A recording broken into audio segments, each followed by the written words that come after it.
Hello everyone. मेरा नाम गोविंद प्रताप सिंह है। मैं आपका एमबीबीएस अब्रॉड कंसल्टेंट। आज हमारे साथ इस इंटरव्यू में तुषार चौहान है, जिनका अभी 29 दिसंबर को एफएमजी का रिजल्ट आया है और उन्होंने फर्स्ट अटेम्प्ट में ही जो अपना एग्जाम है उसको क्वालिफाई किया है। Many congratulations to him from our side. आज हम लोग उनसे जानते हैं कि कैसा उनका एक्सपीरियंस रहा है इस जो पूरा एमबीबीएस का जो पूरा उनका टेन्योर है उसको लेके, और एग्जाम के लिए क्या उन्होंने स्पेशल प्रिपरेशन की, उसके बारे में आज हम लोग तुषार से जानेंगे। तो Tushar, welcome to our channel. First of all congratulation to you कि आपने अब फर्स्ट अटेम्प्ट में ही अपना एफएमजी का जो एग्जाम है वो क्लियर किया है। और थैंक बहुत यू। बहुत सारी बधाई और शुभकामनाएं आपको। आप इंडिया में अच्छे डॉक्टर बने, आप अच्छे से सर्व करें।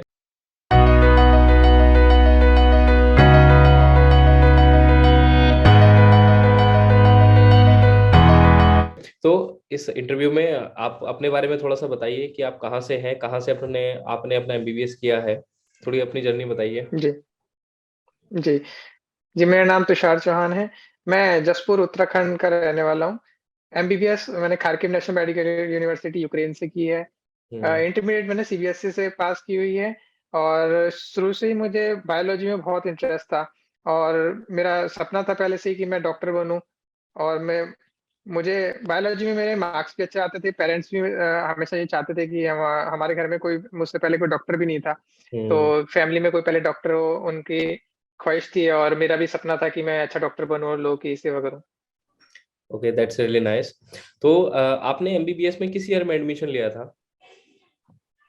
जी, मैंने 2015 में एमबीबीएस में एडमिशन लिया था खारकिव नेशनल मेडिकल यूनिवर्सिटी में। नीट स्कोर क्या था आपका उस समय? जी, मेरा नीट स्कोर 430 था। ओके। और कितने मार्क्स में उस समय में सिलेक्शन हो जाता था?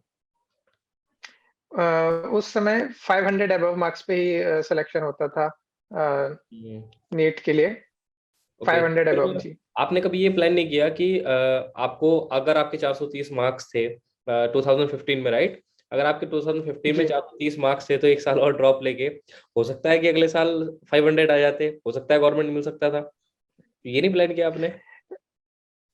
नहीं, जब तक मैं प्रिपरेशन कर रहा था तो मेरे को आइडिया हो जाता है कि हम कितना कर सकते हैं, तो मैंने अपना दिया था फुल।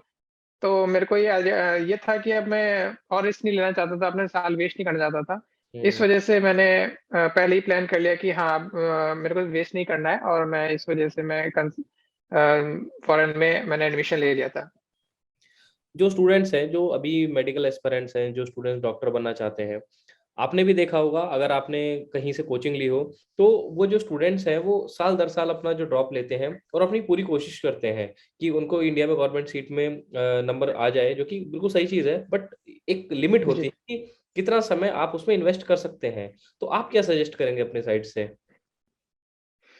जी, मेरे हिसाब से अगर 1 साल ड्रॉप करते हैं, आपने दिया है और किसी वजह से एक सिर्फ़ 1 दिन के पेपर के आप डिसाइड नहीं कर सकते, तो अगर आप जैसे आपने पूरी मेहनत की 1 साल और आपको लगता है कि हाँ, वो इससे और अच्छा कर सकते हैं, तो मैक्सिमम आप 2 ड्रॉप ले सकते हैं। 2 ड्रॉप से इनफ होते हैं। 2 ड्रॉप में आपको उससे ज़्यादा फिर टाइम वेस्ट नहीं करना चाहिए मेरे हिसाब से। ओके। और जो स्टूडेंट्स 5 साल 4 साल, कोई जैसे कुछ कैटेगरी वाले स्टूडेंट्स होते हैं, उनके पास काफी सारे और अटेम्प्ट्स होते हैं, तो हम इसको मोटिव से जोड़ के देखें कि भाई आपका मोटिव ही डॉक्टर बनना है इंडिया के गवर्नमेंट कॉलेज से, वो सही है, या फिर ड्रॉप करके अब्रॉड का एक सेफ ऑप्शन है उसको भी चूज कर सकते हैं जैसे आपने किया? जी, ये बहुत अच्छा ऑप्शन है अगर आपने पहले से डिसाइड कर लिया जैसे मैंने सोचा था कि मुझे डॉक्टर ही बनना है और कुछ नहीं करना है, तो ये बहुत अच्छा ऑप्शन है क्योंकि आपने बिना टाइम वेस्ट किए आपने पहले ही एडमिशन ले लिया और आप पहले सेम स्टडी सेम होती है, पैटर्न सब्जेक्ट सारे सेम होते हैं। ऐसा कुछ नहीं है कि अलग पढ़ाते हैं, तो आप उस वक़्त वहाँ पे टाइम वेस्ट ना करके आप एडमिशन ले सकते हैं, ये बेटर ऑप्शन है मेरे हिसाब से। तो अब 6 साल बाद तुषार चौहान से डॉक्टर तुषार चौहान बन के कैसा लग रहा है आपको? बधाइयों का तांता जी, लगे बहुत अच्छा लग रहा है। होंगे फ्रेंड्स एंड फैमिली जी, में। जी, स्कूल टाइम से ही सपना रहता है सब था मेरा कि नाम के आगे डॉक्टर लगे, जैसे मैंने अब बताया था आपको। फिर तो मेरा शुरू से ही सपना था, अभी अब जब डॉक्टर लग गया है तो बहुत प्राउड फ़ील होता है और अच्छा फ़ील करते हैं। पेरेंट्स भी बहुत प्राउड फ़ील करते हैं और डॉक्टर नाम के आगे लगने से फिर एक रिस्पॉन्सिबिलिटी भी आती है और थोड़ा मोटिवेशन भी मिलता है कि हाँ, हम आगे अब सर्व करेंगे और अ, उम, अच्छा लगता है कि अब हमको मौका मिलेगा फ़ील्ड में जाने का और लोगों के लिए हेल्प करने का। ओके। आपका एफएमजी में कितना स्कोर आया इस बार? जी, मेरा 180 मार्क्स थे अच्छा, तो एफएमजी में। आपने जो जी। प्रिपरेशन की थी, उस प्रिपरेशन के बारे में बताइए कि आपने कैसे प्रिपरेशन की कि आपको फर्स्ट अटेम्प्ट में आपको एफएमजी निकालना है, तो उसकी प्रिपरेशन के बारे में थोड़ा-सा गाइड कीजिए, जो हमारे फ्यूचर मेडिकोज़ हैं, जो बच्चे भविष्य में एफएमजी में अपीयर होंगे या जो डॉक्टर बनना चाहते हैं, उनको गाइड कीजिए थोड़ा कि वो क्या प्रिपरेशन करें, आपने क्या की थी? जी। स मेरा सबसे पहले सजेशन यही रहेगा कि जिस हिसाब से मैंने यूक्रेन से पढ़ा था, तो सब्जेक्ट्स सारे सेम होते हैं, 19 सब्जेक्ट्स होते हैं। आप जो आपको स्कूल में वहाँ यूनिवर्सिटीज़ में पढ़ाया जाता है, वो साथ-साथ आप पढ़ते रहिए, तो आपके कॉन्सेप्ट्स बिल्डअप होते रहेंगे। फिर उसके बाद जब मैंने पास आउट होके यहाँ पे अपनी क्रॉक वगैरह के लिए मैंने अच्छे से पढ़ा था, उसके मेरे थोड़े बहुत कॉन्सेप्ट्स थे। फिर उसके बाद प्रिपरेशन शुरू होती है जब वहाँ से पास आउट होके निकलते हैं। ये आपके पास 6 मंथ्स होते हैं, फर्स्ट अटेम्प्ट में निकालने के लिए। तो 6 मंथ्स में आपने जो जितना भी पढ़ा होगा आपको अपने पर कॉन्फिडेंस रखना है कि हाँ, मैंने पढ़ा है तो मेरे को याद रहेगा। बस आपको फिर एक प्लान बनाना है और आपको सब्जेक्ट वाइज़ सब्जेक्ट थोड़ा-थोड़ा लेके मैंने भी ऐसे ही किया था। मैंने प्लान बनाया, सब्जेक्ट्स के लिए इम्पोर्टेंट टॉपिक्स देखे, प्रीवियस ईयर में क्या-क्या पूछा गया था, उसके अकॉर्डिंग मैंने देखा कि क्या-क्या इम्पोर्टेंट टॉपिक्स हैं और वो शेड्यूल बना के एक-एक करके मैं सारे सब्जेक्ट्स किए और फिर बाद एट लास्ट रिवीजन किया, तो ये इनफ है। आपको इम्पोर्टेंट आप प्रीवियस ईयर देखिए तो आपको आइडिया हो जाता है कि हाँ, ये इम्पोर्टेंट टॉपिक्स हैं और साथ-साथ पढ़ते रहिए, कोई ऐसा बर्डन नहीं आता। शुरू में लगता है कि हाँ, 90 सब्जेक्ट्स कैसे करेंगे, बट हुँ। वो धीरे-धीरे आप पढ़ते रहेंगे तो आपके कॉन्सेप्ट बिल्डअप होते रहेंगे और ईज़िली हो जाएगा, ऐसा नहीं है। अभी आपने क्रॉक का नाम लिया था, तो काफ़ी जी, सारे स्टूडेंट्स हैं जो कि यूक्रेन में एडमिशन लेना चाहते हैं, बट उनको जी। काफ़ी डर लगता है कि वो पहले क्रॉक 1 होगा थर्ड ईयर में, फिर 6th ईयर में क्रॉक 2 होगा। तो आप जब वहाँ से करके कंप्लीट आ चुके हैं, तो आप ये बताइए कि जो क्रॉक 1 और 2 थे, उन्होंने आपको हेल्प किया या फिर उनकी वजह से आपको कोई प्रॉब्लम हुई थी? जी, बहुत हेल्प किया क्रॉक ने क्योंकि वहाँ का करिकुलम इस अकॉर्डिंगली उन्होंने सेट किया हुआ है। सेम इंडिया में भी ऐसे ही होता है कि आपको फर्स्ट ईयर में है तो आपको प्री क्लिनिकल सब्जेक्ट्स पढ़ाएँगे, धीरे-धीरे बिल्डअप करेंगे कॉन्सेप्ट और एमबीबीएस में ऐसा होता है कि सारे सब्जेक्ट एक-दूसरे से लिंक होते हैं। तो आप ये मत सोचिए कि हम ये छोड़ देंगे, वो छोड़ देंगे। आप जो-जो पढ़ाते हैं वो पढ़ते रहिए और क्रॉक अगर आप अच्छे से देंगे, क्रॉक भी बिल्कुल एमसीक्यू बेस्ड होता है। आप हुँ। उसके उसके लिए पढ़ेंगे तो आपके कॉन्सेप्ट्स बिल्डअप होंगे, आपको बेसिक्स क्लियर होंगे, नॉलेज बढ़ेगी। तो वो बहुत हेल्प किया मेरे को क्रॉक ने। एक्चुअली मेरा भी क्रॉक 1 एंड ऐसा ही 2 में मानना भी है। 2 में भी क्लिनिकल सब्जेक्ट्स थे। जी, मेरा भी ऐसा ही मानना है क्योंकि देखिए आपका जो डिग्री है एमबीबीएस की वो एक 6 इयर्स का काफ़ी एक लंबा पीरियड होता है। जब आप थर्ड ईयर के बाद क्रॉक जी, 1 देते हैं, 6th ईयर में आप क्रॉक 2 देते हैं, तो आपको एफएमजी एग्ज़ाम के लिए एक पुश मिलता है या फिर हम जी, अगर किसी अदर कंट्री की बात करें, जहाँ पे ऑब्वियसली वहाँ के बच्चे भी फर्स्ट अटेम्प्ट में निकालते हैं, बट ये जो पुश आपको यहाँ से मिलता है, क्रॉक 1, क्रॉक 2 से, देखो आप अगर मेडिकल स्टूडेंट बनने जा रहे हो और आप अगर एग्ज़ामिनेशन से बचोगे, है ना? तो वो वहाँ पे कहीं न कहीं आपको जी, प्रॉब्लम लगती है। इसीलिए अब जो यूक्रेन का जो पासिंग रेशियो है, वो भी यही रीज़न है कि बढ़ रहा है क्योंकि पहले डेली आपके टेस्ट होते हैं क्लासरूम्स में, उसके बाद आपका क्रॉक जी, का एग्ज़ाम होता है, फिर उस क्रॉक के एग्ज़ाम के बाद क्रॉक 1 आपका थर्ड ईयर में हुआ, फिर वो सारा का सारा कंसोलिडेट करके आपका क्रॉक 2 में आता है, उसके इमीडिएट आपका जो एफएमजी का एग्ज़ाम है वो होता है। तो आई थिंक कि जी, वो आपके लिए काफ़ी हेल्पफुल होता है। वाज़ दैट जी, हेल्पफुल? बहुत हेल्पफुल होता है। जी, बहुत हेल्पफुल होता है। हुँ, क्लिनिकल क्रॉक 2 में जो हमारे गायनेकोलॉजी और जो क्लिनिकल सब्जेक्ट्स होते हैं, वो उसके क्वेश्चन्स और आप एफएमजी के क्वेश्चन्स देखेंगे तो काफ़ी हद तक सिमिलर होते हैं। ओके, सेम सेम कॉन्सेप्ट्स होते हैं और हाँ, कुछ अलग से नहीं पढ़ना होता है, सेम ही चीज़ हमारे टॉपिक्स सेम होते हैं। ओके। तो अब तो ख़ैर आपने एफएमजी दिया है, अब ये 2022 से नेक्स्ट इस एग्ज़ाम को बोला जाएगा। तो आपने क्योंकि जी, एफएमजी दिया है, आप एफएमजी का थोड़ा-सा पैटर्न बताइए कि इस एग्ज़ाम का पैटर्न क्या था? जी, इस एग्ज़ाम के पैटर्न में हमारे सारे 19 ऑल 19 सब्जेक्ट्स आते थे, हुँ, जो कि हमारा एग्ज़ाम 2 पार्ट्स में डिवाइड होता था। पार्ट ए में हमारे pre clinical and para clinical subjects आते हैं, पार्ट बी में हमारे क्लिनिकल सब्जेक्ट्स से ज़्यादा पूछा जाता है और 1 मार्क्स एक क्वेश्चन होता है, 300 क्वेश्चन्स आते हैं, नो नेगेटिव मार्किंग। तो ओके, ये पैटर्न पे हमने एग्ज़ाम दिया था और क्लिनिकल से ज़्यादा क्लिनिकल ओरिएंटेड ज़्यादा होता है, इमेज बेस्ड क्वेश्चन्स भी आते हैं, तो क्लिनिकल से ज़्यादा पूछते हैं। बट वो जैसे कि मैंने आपको बताया एमबीबीएस में सारे सब्जेक्ट्स एक-दूसरे से लिंक्ड होते हैं। तो हुँ, कहीं न कहीं आपको वो सारे सब्जेक्ट्स में से ही थोड़ा-थोड़ा पूछते हैं वो लोग। ओके। जैसे आपने जी। खारकिव से स्टडी की है, तो खारकिव में आपका एक्सपीरियंस कैसा था? कैसा आपका 6 साल का जो पूरा इतना बड़ा, इतना लंबा टाइम पीरियड था, कैसा आपका वो रहा? स्टडी जी, के बारे में थोड़ा-सा बताइए, आपकी स्टडीज़ कैसी थी वहाँ पे कॉलेज में? जी। खार्किव में मेरा बहुत अच्छा एक्सपीरियंस रहा, काफ़ी फ्रेंड्स वगैरह भी बने, अलग-अलग स्टेट से आए थे, हम लोग काफ़ी अच्छे मिलते थे। शुरू में बहुत मतलब हमने एक-दूसरे से घुले-मिले, एक-दूसरे कल्चर को जाना। हुँ, पंजाब से भी काफ़ी बच्चे थे, तो ये बहुत अच्छा एक्सपीरियंस रहा। पढ़ाई बहुत अच्छी थी हमारी वहाँ पे बेस्ट मुझे ये लगता है कि वहाँ पे जब आपके प्रैक्टिकल क्लासेस होती हैं, तो मैक्सिमम 15 से ज़्यादा बच्चे ग्रुप में नहीं होते हैं, तो वो ग्रुप्स में डिवाइडेड होते हैं, तो उस वजह से 12 टू 15 स्टूडेंट्स के एक प्रैक्टिकल क्लास में टीचर आपसे इंटरैक्ट जो होता है बहुत बेटर कर पाता है और हुँ, आपसे पर डे रोज़ टेस्ट होते हैं, रोज़ का हमारा टॉपिक्स डिसाइड होते थे, रोज़ हम लोग को टीचर टेस्ट लेते थे। तो टीचर बहुत अच्छे से ध्यान दे पाता था हम पे और सबके नेम वाइज़ सब जानते थे टीचर हमको और रोज़ के हर क्लास के हमारे मार्क्स होते थे। हमको रोज़ क्लास मार्क्स मिलते थे।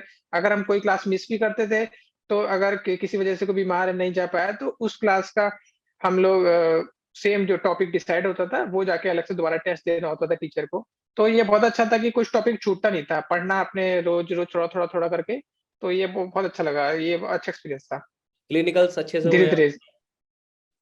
जी हाँ, क्लिनिकल्स भी टीचर्स बहुत अच्छे थे हमारे, हमें अच्छे से सिखाते थे, हॉस्पिटल्स में भी हमारी 3rd ईयर के बाद से हमारी हॉस्पिटल्स में ही क्लास लगती थी प्रैक्टिकल्स की, तो वहाँ पे भी टीचर्स हमारा पूरे काफ़ी हेल्पफुल थे, सारे जो पेरेंट्स सपोर्टिव हैं, थे। काफ़ी सारे जो एक स्टूडेंट्स हैं, उनको ना जैसे इंडिया में हमारे यहाँ क्लिनिकल अच्छा होता है। उनको ये डाउट रहता है कि अगर हमारा बच्चा आउट ऑफ कंट्री जाके पढ़ेगा, whether it is Ukraine, Russia, China, Bangladesh, whatever the country, कि वहाँ पे उनको एक्सपोज़र अच्छा नहीं मिल रहा है, क्लिनिकल एक्सपोज़र अच्छा नहीं मिलता है। तो इसीलिए इस चीज़ पे मेरा थोड़ा-सा फ़ोकस ज़्यादा है, क्या आपको मिला है? अगर मिला है तो क्या उसके पैटर्न्स होते थे? है ना? क्या-क्या कैसे आपने उसकी पढ़ाई की है अपने क्लिनिकल की, वो थोड़ा-सा बताइए? जी, क्लिनिकल पोस्टिंग हमारे हॉस्पिटल्स में क्लासेस लगती थी। तो जब मैंने की थी तो उस वक़्त जो है अनफॉर्च्यूनेटली मेरी क्लासेस ऑनलाइन हो गई थी, उस टाइम कोरोना हो गया था। हुँ, नहीं हुँ। तो अगर हम हॉस्पिटल्स में जाते हैं, टीचर से बोलते हैं कि हमें पेशेंट्स अगर अवेलेबल होता है तो टीचर ज़रूर दिखाता है। केसेज़ होते हैं तो कोई भी केस अगर हॉस्पिटल्स में अगर अवेलेबल होगा तो टीचर ज़रूर दिखाएँगे उसको आपको। ओके। ऐसा नहीं होता है कि नहीं दिखाएँगे। हाँ, आपको एक्सपोज़र मिलेगा, आपको सीखने को मिलेगा और बाकी आप अपना जितना चाहें अलग से टाइम निकाल के भी टीचर से बात करके आप जा सकते हैं कि हाँ, मुझे और देखना है, सीखना है, तो टीचर आपको अलग से भी टाइम दे देते हैं। Okay, okay. जी, तो अब हमारे काफ़ी सारे जो स्टूडेंट्स हैं, हमने सोशल मीडिया पे पोस्ट डाला था, तो कुछ स्टूडेंट्स के क्वेश्चन्स हैं, अब उनको लेते हैं। तो एक स्टूडेंट ने जी। क्वेश्चन किया है, क्या हमें फर्स्ट ईयर से ही अपने जो एफएमजी एग्ज़ाम है, उसकी तैयारी करनी चाहिए? या फिर 1-2 साल अपना वेट करके, थोड़ा मौज-मस्ती करके जो स्टार्टिंग में बच्चों का फ़ेज़ होता है, एक्चुअली बच्चा पहली बार बाहर जाता है, तो थोड़ा-सा ये मन भी होता है कि हाँ यार, थोड़ा इधर-उधर घूम लें, तो 1-2 साल का वेट भी कर सकते हैं या फिर फर्स्ट ईयर से ही वो हमें लगना चाहिए?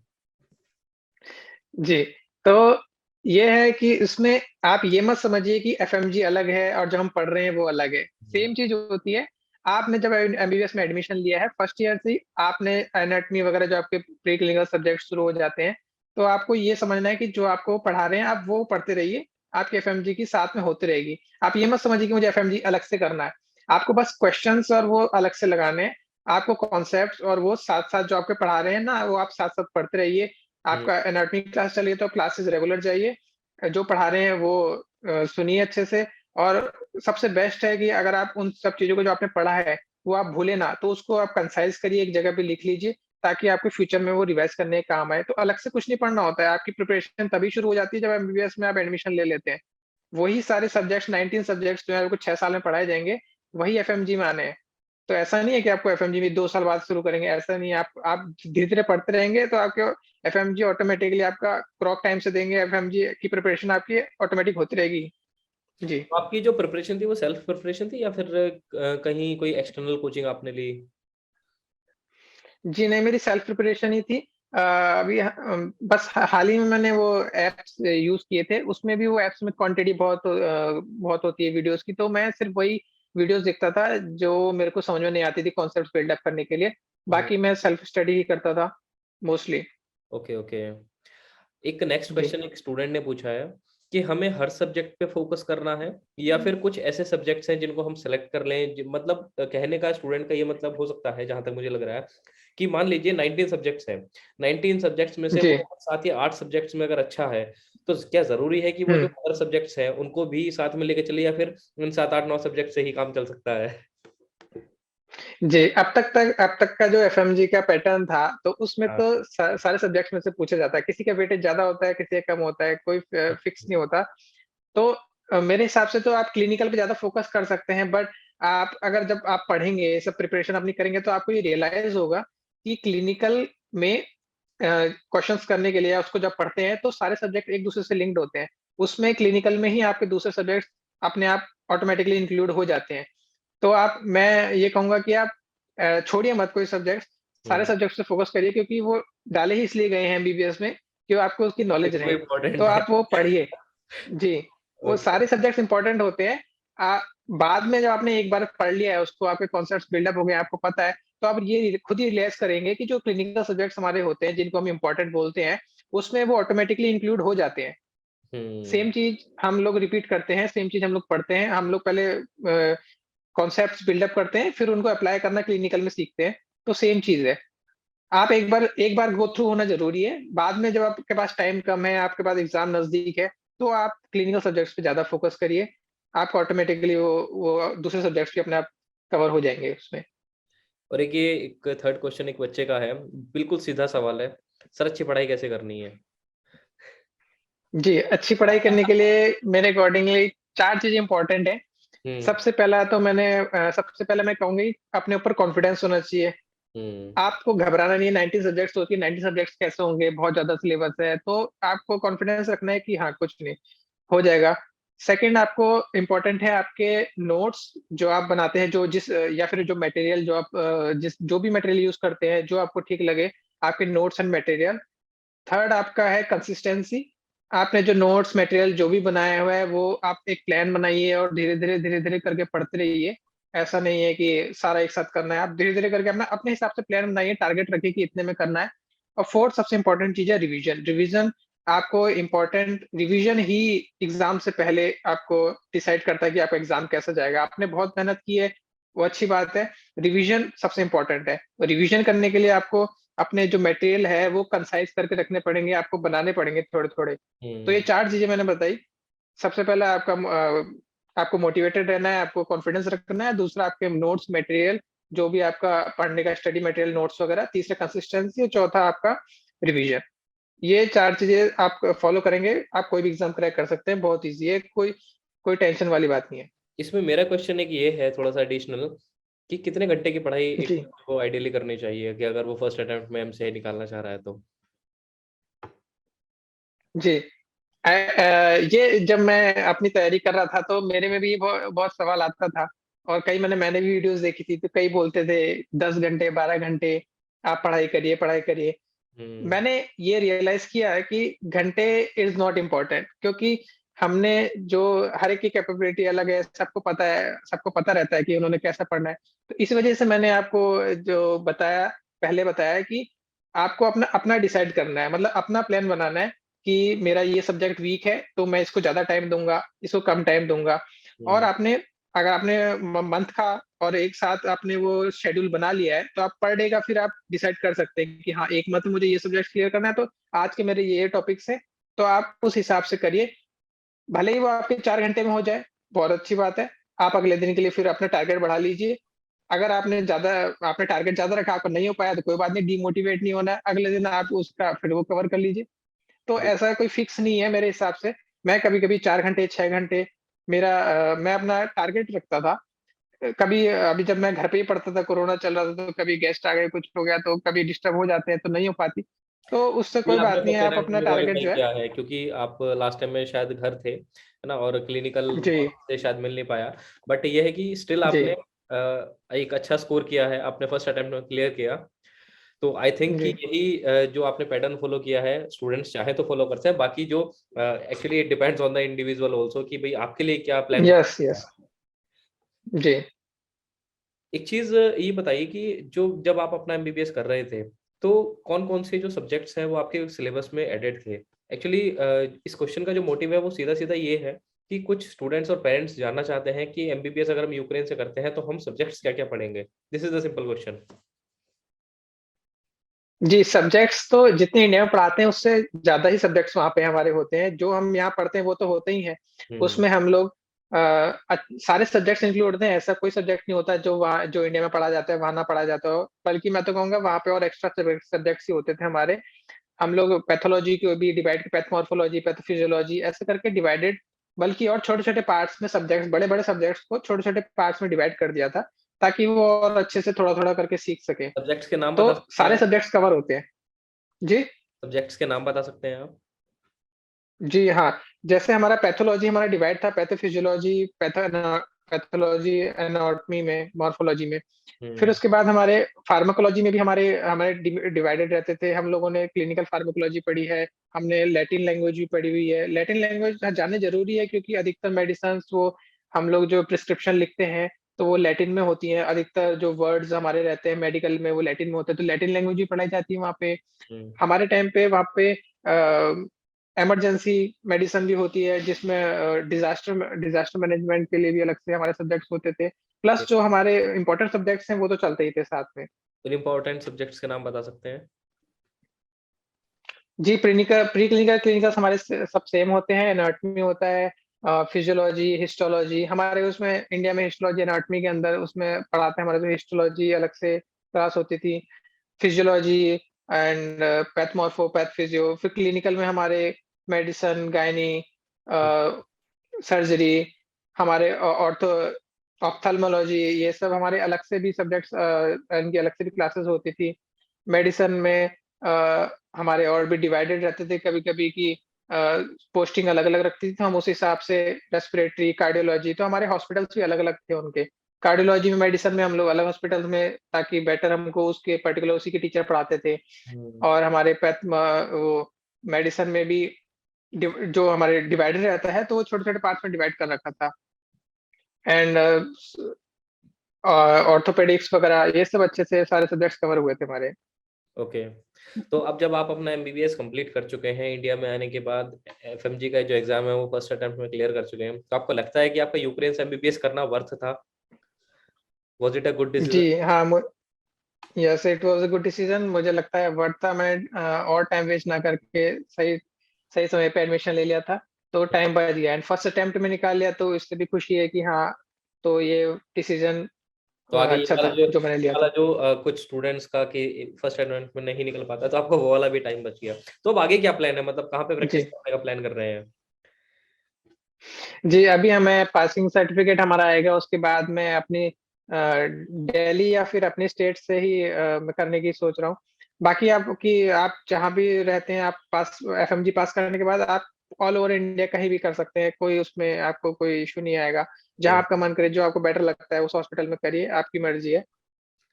आप जैसे गवर्नमेंट हॉस्पिटल्स में अगर वैकेंसीज़ होती हैं, तो क्या आप वहाँ के लिए भी एलिजिबल हैं? आप अगर जी, प्राइवेट बिल्कुल जाना चाहती एलिजिबल हैं, है। अब तो क्या आप प्राइवेट खोलना चाहेंगे या फिर जो अपना क्लिनिक है या फिर कहीं जैसे बड़े-बड़े हॉस्पिटल्स होते हैं, मैक्स हुआ, फोर्टिस हुआ, यहाँ पे जाके जॉब करना चाहेंगे? तो आपकी क्या प्रेफ़रेंस है? मैं ये जानना चाहता हूँ। मेरी प्रेफ़रेंस सबसे पहले यही है कि मैं सीखूँ, अच्छा, मैं अच्छे से कर सकूँ। उसके बाद मैं डिसाइड करूँगा कि मुझे क्या करना है। पहले सबसे मेन प्रेफ़रेंस है मैं सीखूँ और मेरे थ्रू हेल्प मिल सके किसी को। वो कहीं से भी मिले, तो मुझे अभी सीखना है, बस मेरा भी यही है। ओके चलिए कोरोना का टाइम चल रहा है, आपका जल्दी से आपके सारे सर्टिफ़िकेट्स आ जाएँ, आप जो अपनी प्रैक्टिस है वो स्टार्ट करें, नेशन को सर्व करें। Many congratulations to you from our side and thank you so much for your time. Thank you so much Tushar. Thank you भैया।